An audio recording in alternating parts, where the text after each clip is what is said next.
अस्सलाम वालेकुम नाज़रीन, मैं हूं मंसूर अली खान। अपने डेली चैनल के ऊपर आपको खुश आमदीद कहेंगे। पिछले 12 घंटे की आमदीद खबरों के साथ एक दफा फिर आपके सामने हाजिर है। आपसे दरख्वास्त, चैनल को सब्सक्राइब करना मत भूलिए, बेल आइकन प्रेस कीजिए। अगर आपको हमारी वीडियो पसंद आए उसे लाइक और शेयर जरूर कीजिएगा। अच्छा जी, एक तो जनाब ईरान ने डोनाल्ड ट्रंप का ताबूत तैयार कर लिया है। खून का बदला खून, ये नारा जो है वो आयतुल्ला खamenei के जनाजे के ऊपर जो है वो लगाया गया था। और करोड़ों की तादाद में जिन अफराद ने शिरकत की थी आयतुल्ला खamenei के आखिरी रसूमात में, सब ने ही ये नारा जो है वहां पे बड़ा जोर शोर से लगाया था। और अब ये क्या मामला है डोनाल्ड ट्रंप के ताबूत का, इसकी तफसीलात अभी थोड़ी देर में मैं आपके साथ शेयर करने जा रहा हूं। और एक और बहुत बड़ी कंट्रोवर्सी जो है वो सामने आई है, जहां पे एक पाकिस्तानी क्रिकेटर के ऊपर जो है वो हरासानी के इल्जामात जो है एक मॉडल की जानिब से लगाए गए हैं। ये क्रिकेटर कौन है, ये मॉडल कौन है, ये मामला क्या है, इसकी तफसीलात व्लॉग में मैं आगे चल के आपके साथ शेयर करने जा रहा हूं। और इसके साथ साथ पाकिस्तान तहरीक इंसाफ 5 अगस्त वो तारीख है जब इमरान खान साहब को गिरफ्तार किया गया था। 5 अगस्त के हवाले से क्या प्लान बना रही है, ये डिटेल्स भी व्लॉग में मैं आगे चल के आपको बताऊंगा। आपसे दरख्वास्त, चैनल को जरूर सब्सक्राइब कीजिए। और अगर आपने अभी तक नहीं सब्सक्राइब किया हुआ तो आपकी सब्सक्रिप्शन हमारे लिए इसलिए जरूरी है क्योंकि 32 लाख सब्सक्राइबर्स से अब सिर्फ हम 2000 सब्सक्राइबर दूर हैं। बड़ी तेजी से आपने हमारी जो कॉल है उस पर हाँ में हाँ मिलाई है और हमें सब्सक्राइब किया हुआ है। बस सिर्फ आखिरी चंद हजार ही रह गए हैं, 2000 सिर्फ रह गए हैं। इंशाल्लाह आपकी मदद से जो है ये नंबर जरूर अचीव होगा।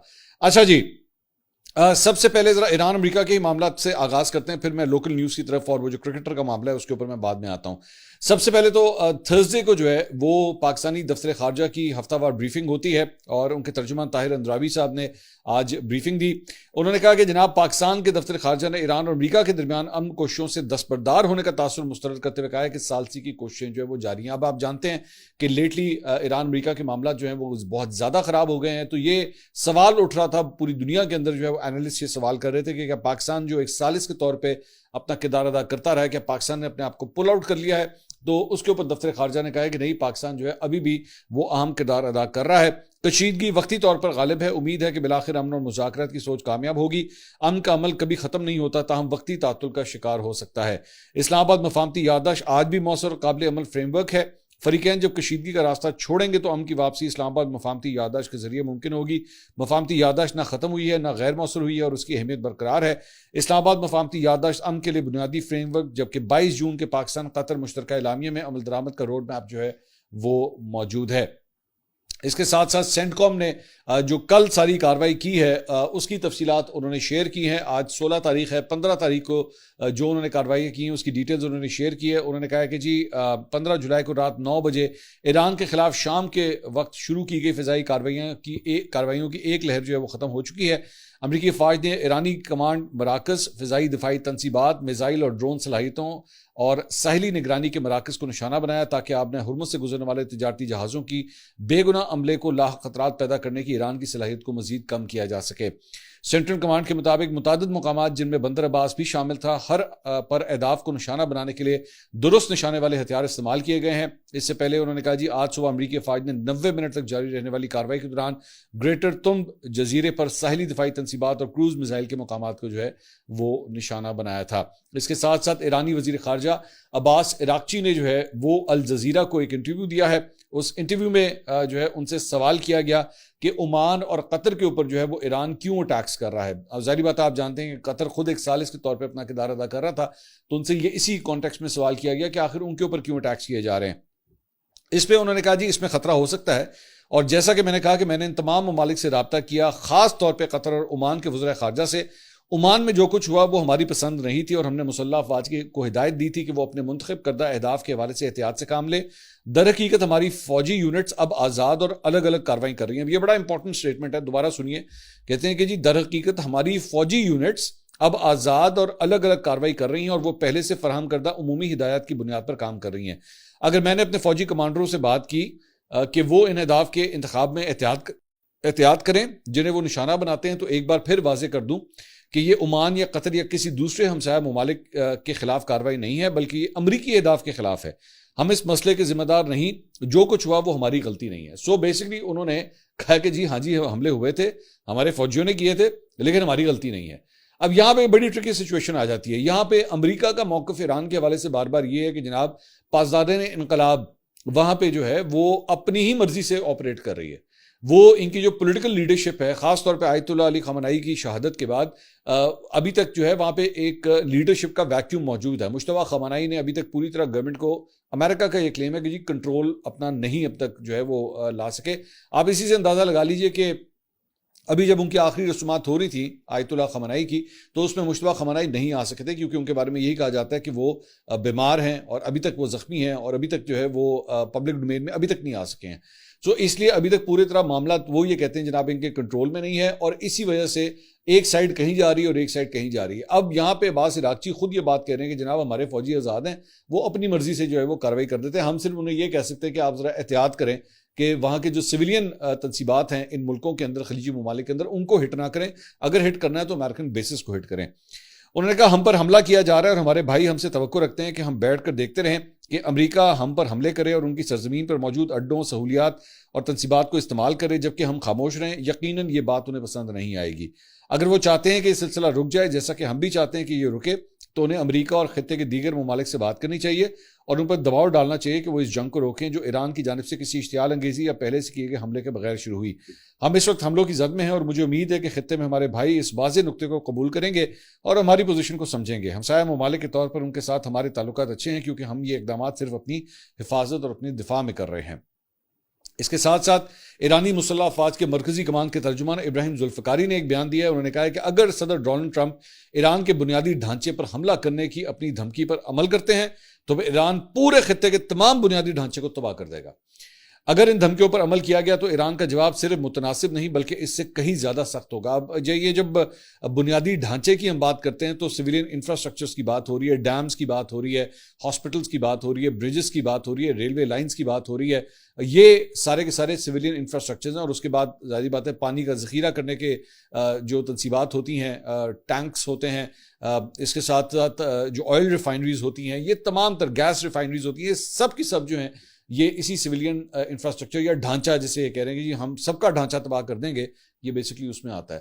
तो ये 2 दिन में दूसरी धमकी है ईरान की जानिब से कि अगर हमारे इंफ्रास्ट्रक्चर को हिट किया गया तो हम इनके इंफ्रास्ट्रक्चर को हिट करेंगे। और जाहिर बात है जब उनके इंफ्रास्ट्रक्चर हिट होंगे उसका प्रेशर जो है वो ऑटोमेटिकली अमेरिका के ऊपर जाएगा। जिस तरह पहले डोनाल्ड ट्रंप ने एक ऐलान किया था कि जनाब आपने हुर्मुज़ से गुजरने वाले जहाज़ों से जो है वो 20% हम लिया करेंगे, तो तमाम खलीजी ममालिक की जानिब से जो है वो अमेरिका की तरफ एहतजाज किया कि भाई ये क्या सिलसिला है, हम उनसे जान छुड़ाने की कोशिश करें तो उसे अपनी टिकट ला लिए थे। तो मतलब यहाँ पे ये वाला सिलसिला भी शुरू हो जाता है ना। तो डोनाल्ड ट्रंप को 24 घंटे के अंदर यूटर्न लेना पड़ गया था कि नहीं नहीं यार ये नहीं हो सकता, ये तो सारे बिदक जाएंगे। अभी तो एक बिदका हुआ है ना, वो एक हमसे लड़ रहा है, ये सारे बिदक जाएंगे इस चक्कर में कि भाईजान ये क्या नया काम स्टार्ट कर दिया। यहाँ पे जो आता है वो कहता है भाई मैनू पैसे दो। तो इस वजह से भी जो है वो इनके लिए काफ़ी ज़्यादा प्रॉब्लम्स क्रिएट हो जाती हैं अमेरिकन के लिए।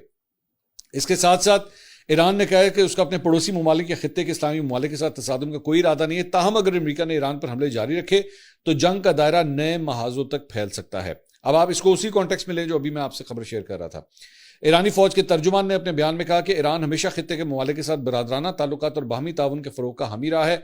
उनका कहना था कि ईरान की मुसल्लह अफवाज की अवलीन जिम्मेदारी मुल्क की सलामती, कौमी मफादात और खुद मुख्तारी का दिफा है और इस मकसद के लिए हर मुमकिन इकदाम किया जाएगा। तर्जुमान ने कहा कि ईरान अपने हमसाया ममालिक के खिलाफ किसी किस्म की महाजराई नहीं चाहता बल्कि खित्ते में इस्तेहकाम और ताउन को तरजीह देता है। इसके साथ साथ ईरान ने खलीजी खित्ते के हमसाया ममालिक में मौजूद अमरीकी फौजी अड्डों पर ताज़ा हमले जो है वो शुरू कर दिए हैं। तेहरान का कहना है कि उसने खित्ते में मुताद्दद अहदाफ को निशाना बनाया है जिसमें उर्दन, कुवैत और बहरीन शामिल हैं।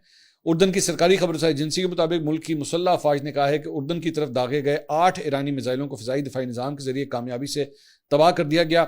एक फौजी जरिए ने कहा कि मिसाइलों को रास्ते में ही रोक लिया गया जिसके बाद कोई जानी या माली नुकसान नहीं हुआ। ईरानी फौज ने दावा किया कि उसके हमला आवर ड्रोन्स ने उर्दन के अल अजरक एयरबेस में मौजूद मवासलाती निज़ाम, एक मुस्तकिल रेडार तनसीब और अमरीकी फ़ौज के ईंधन ज़ख़ीरा करने के मरकज़ को जो है वो वहाँ पे निशाना बनाया। ताहम उर्दनी हुकाम का मौक़िफ़ है कि उनकी फ़िज़ाई दिफाई सलाहियतों ने ईरानी हमले को नाकाम बना दिया और मुल्क के अंदर किसी किस्म के नुकसान की इत्तला मौसूल नहीं हुई है। दूसरी जानिब अमरीकी अखबार वॉल स्ट्रीट जर्नल ने अपनी रिपोर्ट में दावा किया है कि ट्रंप ईरान के खिलाफ फ़ौजी कार्रवाई के मज़ीद ऑप्शन के ऊपर जो है वो गौर कर रहे हैं। सो इससे आपको ये पता लगता है कि चीज़ें जो हैं वो ज़्यादा से ज़्यादा एस्केलेट होना शुरू हो गई हैं दोनों साइड्स की तरफ से। और जिनमें आबना हुर्मुज़ के करीब वाक़ ईरानी जज़ायर पर अमरीकी ज़मीनी फ़ौज उतारने का इम्कान भी शामिल है। अब ये जो ज़मीनी फ़ौज ईरान के ऊपर उतारने का ये जो एक प्लान जो है वो इस वक्त डिस्कस हो रहा है, ये पहले भी हो चुका है, ये पहली दफ़ा नहीं हुआ, ये पहले भी हो चुका है। इसके ऊपर अभी मैं थोड़ी सी बात करता हूँ, लेकिन पहले खबर मैं आपके साथ शेयर कर दूँ। रिपोर्ट के मुताबिक गुज़िश्ता कई रोज़ के दौरान होने वाले आला सतह की ब्रीफिंग में ट्रंप को सफारती कोशिशों के साथ साथ ज़मीनी फ़ौजी कार्रवाई के मुख्तलिफ ऑप्शन पर भी ब्रीफिंग दी गई। रिपोर्ट के मुताबिक ज़ेर गौर ऑप्शन में शदीद फ़िज़ाई हमले, जौहरी सरगर्मियों से मुंसलिक किलाबंद तनसीबात पर बमबारी, जजीरा खारग और दीगर अहम मुकामात पर कब्जे की कार्रवाइयाँ, जबकि जौहरी प्रोग्राम से मुंसलिक टनल कॉम्प्लेक्स को भी मुमकिन हदफ बनाने की तजावीज़ शामिल हैं। अच्छा, अब इसमें थोड़ा सा बैकग्राउंड मैं आपको बता दूं कि जब पहले भी जब जंग हो रही थी ईरान और अमेरिका की, तो बहुत से जो सिक्योरिटी या डिफेंस एक्सपर्ट्स थे अमेरिका के अंदर, वो बार बार यही बात कहते थे कि जब तक आप ईरान के ऊपर, वो जैसे कहते हैं ना, बूट्स ऑन ग्राउंड, जब तक आप अपने फौजियों को वहां पे उतारेंगे नहीं, ये फिजा से जो है उनका ये कहना था कि जनाब ईरान के अंदर कोई तब्दीली नहीं आ सकती। ये अमेरिकन थिंक टैंक्स जो हैं वो ये बात बार बार कहते हैं। अगर आपने कुछ करना है, अगर आपने ईरान के ऊपर वाकई दबाव डालना है, तो फिर आपको जमीन पे उतरना पड़ेगा और आपको जमीन के ऊपर कब्जा शुरू करना पड़ेगा। और इसीलिए ये कहा जा रहा है, एक थ्योरी है, मैं ये नहीं कह रहा कि ये होने जा रहा है, लेकिन एक थ्योरी है कि इस वक्त जो ज्यादातर अटैक्स ईरान के ऊपर हो रहे हैं वो इस वक्त जुनूब की साइड पे हो रहे हैं, यानी कि साउथ वाली साइड पे, यानी आबना हुर्मुज़ का जो साहिली पट्टी बनती है ईरान की, ये अगर आप इस वक्त स्क्रीन के ऊपर भी मैप के ऊपर देखें तो ये जो साउथ का जो पूरा एरिया है, ये इसको खास तौर पे टारगेट किया जा रहा है। और इसको आम तौर पे जब जंगें होती हैं, ये इराक वॉर के अंदर भी हुआ था, ये और भी दीगर जगहों पे जहां जहां पे जंगें हुई हैं, हमेशा ये कहा जाता है, जिससे एक टर्म होती है जिसे कहते हैं softening the target. Softening the target से मुराद ये होती है कि पहले आप फिजाई हमले करें, ये अफगानिस्तान के अंदर भी इस तरह हुआ था, पहले आप फिजाई हमले करें, फिजाई हमले करने के बाद जो है इनकी जो बड़ी बड़ी तनसीबात होती हैं किसी भी मुल्क के ऊपर जिसके ऊपर अटैक किया जा रहा होता है, पहले उन्हें कमजोर किया जाए, उनके इंफ्रास्ट्रक्चर को हिट किया जाए, उनकी चौकियां जो बनी हुई हैं उन्हें हिट किया जाए, उनके मिसाइल स्टोरेज फैसिलिटीज होती हैं, असलहे के डिपो होते हैं, इन जगहों को जो है पहले हिट किया जाए ताकि उनका एमिनेशन या जो सप्लाई लाइन है उसे काट दिया जाए। जब वो कट जाए उसके बाद अपनी फौजों को जो है वो जमीन पे उतारा जाए। सो इस वक्त ये जो रोजाना की बुनियाद के ऊपर जो बमबारी होता हुआ आप ईरान के ऊपर देख रहे हैं, उसमें ये कई डिफेंस एक्सपर्ट्स जो हैं वो ये कह रहे हैं कि उसका बेसिक मकसद सिर्फ और सिर्फ ये है कि टारगेट्स को जो है वो सॉफ्ट किया जाए, ईरान की उस सप्लाई चेन को काटा जाए। जब इन्हें मुतमिन हो जाए, इत्मीनान हो जाए कि हाँ जी अब हमने इनके कम से कम साउथ बेल्ट को, जो आपने हुर्मुज़ को कंट्रोल करता है या वहां पे बमबारी करता है, उसको हमने अच्छा खासा हिट कर लिया है, उसके बाद फौजियों को जो है वो उतारा जाए। और इसीलिए अभी खबर आ रही है कि जनाब डोनाल्ड ट्रंप जो है वो इन ऑप्शंस के ऊपर गौर कर रहे हैं। अभी सिर्फ ऑप्शंस डिस्कस हो रही हैं, क्योंकि साथ ही साथ जेन में रखिएगा, चाहे कितनी ही जंग क्यों ना हो रही हो, हमेशा ये बात जेन में रखिएगा, कितनी ही जंग क्यों ना हो रही हो, कितने ही एक्सट्रीम एंड के ऊपर मामला क्यों ना गए हों, मुज़ाकरात के लिए किसी ना किसी बंदे के साथ जो है वो राब्ता जरूर रहता है कि हाँ जी हुन दसो, हुन गल करनी है, अब बताएं अब बात करनी है, अब बताएं अब बात करनी है। और उसके अंदर फिर पाकिस्तान का रोल जो है वो बड़ा इंपॉर्टेंट हो जाता है। तो पाकिस्तान, मेरी नज़र में, कामरान यूसुफ साहब सीनियर जर्नलिस्ट हैं, उन्होंने भी कल एक्चुअली इसके ऊपर ट्वीट किया हुआ था और उन्होंने मेरे ख्याल में बात बिल्कुल सही की कि पाकिस्तान एक्चुअली इस वक्त वेट एंड सी पॉलिसी के ऊपर चल रहा है कि अच्छा लड़ना है तुम लड़ लो, जब लड़ लोगे थक जाओगे तो फिर आना तुम साढ़े कोल ही है कि हाँ जी चलो हुन साड़ी गल कराओ की कर दो। जाहिर बात है उसके बाद चीज़ें जो है वो बहुत चेंज भी हो जाती हैं, डिपेंड करता है कौन सी पार्टी जो है वो खड़ी रहती है या कौन सी पार्टी कमज़ोर हो जाती है। अल्टीमेटली पहले अगर आप याद करें 28 फरवरी को जब जंग शुरू हुई थी तो अमेरिका का पूरा इरादा था कि हमने पूरे ईरान पे कब्जा करना है, हमने यहाँ रिजीम चेंज करनी है, हम हर सूरत ये जितने लोग यहाँ पे बैठे हुए इन सबको हम यहाँ से निकालेंगे। और इसी तरह उनके मुख्तलिफ लोगों को, मिनिस्टर्स को, आयतुल्ला खमनाई को हिट भी किया गया, शहीद किया गया। मकसद यही था कि बस 3-4-5 दिन के अंदर अंदर ये सब कुछ हो जाएगा, लेकिन अल्टीमेटली बमबारी होती रही, कई हफ्ते ये सिलसिला चलता रहा, दोनों साइड से चलता रहा, अल्टीमेटली मेज के ऊपर ही आ गए। तो यहाँ पे भी जो है जो इस वक्त प्लान नजर आ रहा है फिलहाल वो यही है कि जनाब पहले टारगेट्स ऑफ किया जाए, फिर फौजियों को उतारा जाए। हो सकता है, ये भी हो सकता है कि फौजी उतारने के बाद मजीद फंस जाएंगे। वियतनाम के अंदर इनके साथ हो चुका है ऑलरेडी, अमेरिका के साथ वियतनाम में हो चुका है, और बहुत सी मिसालें हैं कि जंगों में घुस तो गए हैं, लेकिन उसके बाद जब मार पड़ी है और कई कई साल मार पड़ी है तो उसके बाद निकलना पड़ा है। अफगानिस्तान की मिसाल आपके सामने, अल्टीमेटली छोड़ के चले गए, इतने साल वहां पे बैठे रहे, लेकिन उसके बाद अल्टीमेटली छोड़ना पड़ा। सो लेट्स सी ये आगे मामला जो है वो किस तरफ जाता है। दूसरी जानिब ईरान की वजारत तालीम ने हुर्मुज़गान, बुशहर, खुजिस्तान और सीस्तान बलूचिस्तान सूबों में जो वहाँ पे इम्तहानात हो रहे थे उन्हें अब मनसूख कर दिया है। वजारत तालीम के सुप्रीम इम्तहानी हेडक्वार्टर ने एक बयान में कहा है कि मुल्क की मौजूदा खुसूसी सूरत के पेश नज़र हुर्मुज़गान, बुशहर, खुजिस्तान और सीस्तान बलूचिस्तान सूबों में 12वीं जमात के तमाम तालीमी शोबों के आज होने वाले जो फाइनल एग्जामिनेशंस थे उन्हें अब मंसूख कर दिया गया है। इसके साथ साथ मैंने पिछले वीलॉग के अंदर एक वाकये के बारे में आपके साथ डिस्कस किया था, और वो था जो एक स्कूल के ऊपर, जब बिल्कुल ये जंग शुरू हुई थी तो एक लड़कियों के स्कूल के ऊपर जो है वो अटैक हुआ था, जिसमें तकरीबन 200 के आसपास तलबा और तालिबात और उसके अंदर टीचर्स और जो लोग वहां पे काम कर रहे थे वो शहीद हुए थे उसके अंदर। तो उसके ऊपर अमेरिका के ऊपर बहुत क्रिटिसिज्म हुआ था। डोनाल्ड ट्रंप ने अभी रिसेंटली अपने एक इंटरव्यू में कहा कि जनाब हमें अभी तक नहीं पता कि एक्चुअली वो हुआ किस तरह था, मतलब एक किस्म के अपने ऊपर से जिम्मेदारी जो है उसने झाड़ने की कोशिश की है। तो CNN ने ये रिपोर्ट किया है कि अभी तक अमेरिकन फोर्सेस के अंदर बाकायदा तौर पे इसकी तहकीकात का आगाज ही नहीं किया गया, इंटेलिजेंस के हवाले से उसको गैदरिंग करने का प्रोसेस ही स्टार्ट नहीं किया गया कि जी इस वक्त जाहिर बात है अगर ये हो जाए, अगर ये सिलसिला हो जाए और पता लग जाए कि जनाब ये अमेरिकन फोर्सेस ने किया था, तो इसका पूरा असर जो है अमेरिकन फोर्सेस के ऊपर आएगा और नजला और गिरेगा, लोगों का गुस्सा पारा और चढ़ेगा कि तुम लोगों ने लड़कियों के स्कूल के ऊपर किस तरह अटैक कर दिया। तो इस वजह से अभी तक इन्होंने इसकी तहकीकात ही शुरू नहीं की कि हाँ जी ठीक है ये जंग जुंग सारी आराम से कंप्लीट हो जाए, उसके बाद में देखेंगे क्या करना है। इसे कहते हैं फाइल दबा देना। ये बेसिकली ये वो वाला काम जो है वो वहां पे किया जा रहा है। इसके अलावा जो मैंने शुरू में आपसे बात की थी कि जनाब डोनाल्ड ट्रंप का ताबूत तैयार कर लिया गया है, तो तेहरान के अंदर बेसिकली ये एक बुल बोर्ड जो है वहां पे लगाया गया, जो आप स्क्रीन के ऊपर देख रहे हैं, और इसमें डोनाल्ड ट्रंप को जो है वो ताबूत में लेटा हुआ दिखाया गया है। अब करीब ही एक मुजस्मा भी नस्ब किया गया है जिसमें मरहूम सुप्रीम लीडर आयतुल्ला खamenei के मुक्के बंद मुट्ठी को जो है वो दिखाया गया है, जिन्हें ईरान पर अमेरिका और इसराइल की जंग के आगाज में जो है वो शहीद किया गया था। अब डोनाल्ड ट्रंप जो है, अगर आपको याद हो, मैं अगर जो लोग रेगुलरली मेरे वीलॉग्स देखते हैं, पिछले एक हफ्ते के अंदर डोनाल्ड ट्रंप खुद 2-3 दफा ये बात कह चुके हैं कि जनाब ईरान जो है मुझे कत्ल करना चाहता है। और ये भी खबर आई थी कि जनाब इसराइल ने एक्चुअली अमेरिका को जो है ये इंटेलिजेंस दी कि डोनाल्ड ट्रंप को जो है वो कत्ल करने का ईरान प्लान बना रहा है। तो मेरा ख्याल में इसको कहते हैं साइकोलॉजिकल वॉर। तो उन्होंने ईरान ने भी जो उन्होंने कहा अच्छा यानी ये इसके ऊपर जो है वो काफ़ी डरता है, खौफजदा होता है। जाहिर बात है कौन नहीं होगा भाई, आपकी जब जान के ऊपर आ जाए तो कौन नहीं होगा। जबकि डोनाल्ड ट्रंप पे एक ऑलरेडी एक अटेम्प्ट हो भी चुकी है, अगर आपको याद हो, इवन दो उसका ताल्लुक इस कॉन्फ्लिक्ट के साथ नहीं है, लेकिन एक अटैक हो चुका है।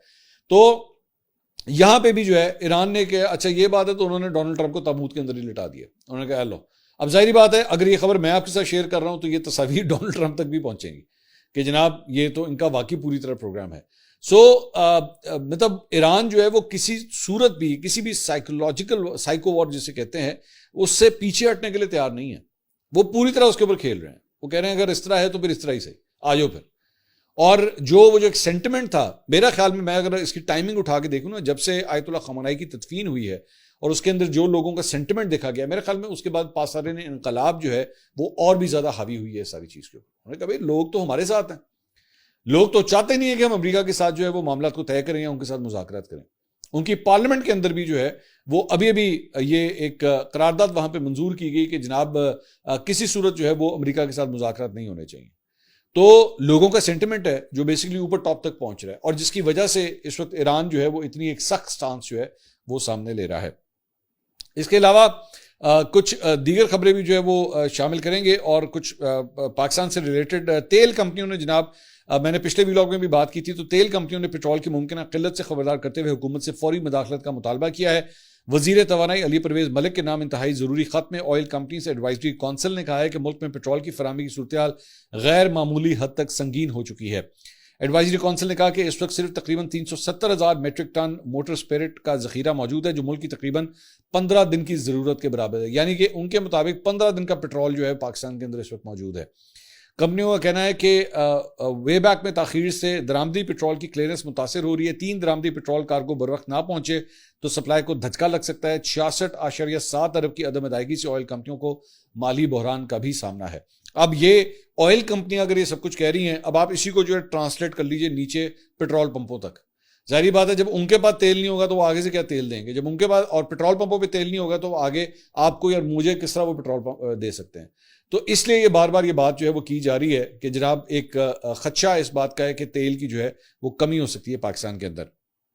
इसके अलावा 5 अगस्त की जो एक तारीख आ रही है, इमरान खान साहब की गिरफ्तारी का ये दिन था, तो उसके हवाले से जो है वो पाकिस्तान तहरीक इंसाफ की जो पार्लिमानी पार्टी है उसका इजलास हुआ और उसकी अंदरूनी कहानी ये सामने आ रही है कि जनाब ज़्यादातर लोग जो है इस बात के ऊपर एग्रीड हैं कि 5 अगस्त को एक्चुअली एक जलसा करना चाहिए, किसी तहरीक का आगाज़ करने के बजाय एक बाकायदा तौर पर जलसा करना चाहिए। अब ये जलसा होगा कहाँ? मोस्ट प्रॉब्ली इसको खैबर पख्तूनख्वा के अंदर ही कहीं पर जो है वो किया जाएगा, क्योंकि ज़ाहिर बात है लाहौर की सरजमीन या पंजाब की सरजमीन जो है वो इस वक्त ज़्यादा वेलकमिंग नहीं है PTI के लिए, उनको इजाज़त नहीं मिल रही कि वो यहाँ पे कोई एक्टिविटी कर सकें।